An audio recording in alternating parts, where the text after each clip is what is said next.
আয়েশা মসজিদ থেকে এহরাম পরে আমরা মক্কা এসে উমরা করতে পারবো কিনা, এই প্রশ্ন অনেক মানুষের। আয়েশা মসজিদ যেটাকে আমরা আজকাল বলি, এটা মূলত মসজিদে তানঈম। মসজিদে তানঈম বা আয়েশা মসজিদ, এখান থেকে এহরাম পরে এসে যদি কেউ মক্কায় তওয়াফ সাই করেন উমরা নিয়তে, তাহলে তার উমরা হয়ে যাবে। এটাই হলো সংখ্যাগরিষ্ঠ ইমামদের মত। বেশিরভাগ ইমামরা এই মত পোষণ করেছেন। এক্ষেত্রে ইমাম ইবনে তাইমিয়া রাহিমাহুল্লাহ এবং বর্তমানে সৌদি আরবের স্কলারগণ, ওলামা ইকরাম, তারা অবশ্য ভিন্ন মত পোষণ করেন। তারা বলেন যে আয়েশা মসজিদ থেকে এহরাম পরে উমরা সম্পাদন করা এটা আম্মাজান আয়েশা রাদিয়াল্লাহু তাআলা আনহার জন্যই খাস। এজন্য তার নামে এটাকে আয়েশা মসজিদ হিসেবে প্রচলিত হয়েছে, মানুষ সেটা জানে। তো এটা তার জন্য খাস।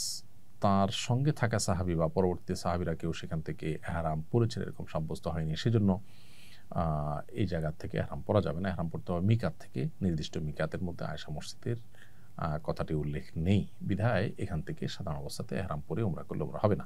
এটা হলো সৌদি আরবের বর্তমান ওলামা ইকরামের মত। তবে সংখ্যাগরিষ্ঠ জমহুর ইমামদের মত হলো যে আয়েশা মসজিদ থেকেও যদি কেউ এহরাম পরে এসে উমরা করে তার উমরা হয়ে যাবে।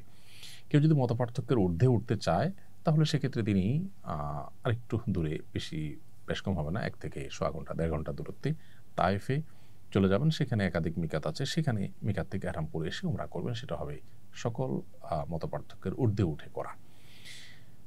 অতএব সেটা আমরা চেষ্টা করতে পারি। আর আয়েশা মসজিদ থেকে এহরাম পরে এসে উমরা করলেও সংখ্যাগরিষ্ঠ ইমামদের মতে উমরা হয়ে যাবে।